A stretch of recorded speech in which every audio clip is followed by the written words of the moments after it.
ஒரே நேரத்தில் ஏவப்பட்ட நூற்றுக்கணக்கான ஏவுகணைகள் வளைகுடாவில் புதிய திருப்பம். இது வரும் தாக்குதல் அல்ல, இது ட்ரம்பிற்கு விடுக்கப்பட்ட நேரடி சவால். ஜனாதிபதி ட்ரம்ப் நாளைய தினம் இரவு ஈரானின் மின் நிலையங்களை அழிப்பேன் என மிரட்டி வரும் நிலையில் ஈரானின் ரெசிடென்ஸ் கூட்டணி குழுக்கள் இப்போது இஸ்ரேல் மீது ஒரு மிகப்பெரிய கூட்டு தாக்குதலை தொடுத்துள்ளது. ஏமன் நாட்டின் ஆயுதப்படை செய்தி தொடர்பாளர் யாக்யா ஜாரி விடுத்துள்ள அந்த பகிர் அறிவிப்பு உலகையே உலுக்கியிருக்கிறது.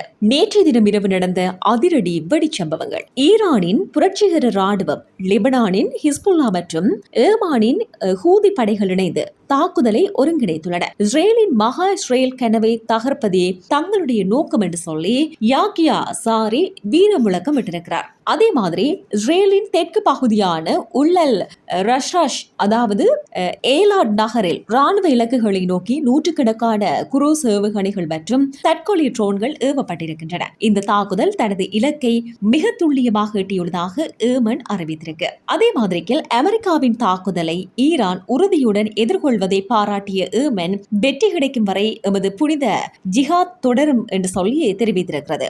இது போரை விரிவுபடுத்தும் ஒரு ஆபத்தான நகர்வாக தற்பொழுது பார்க்கப்படுகிறது.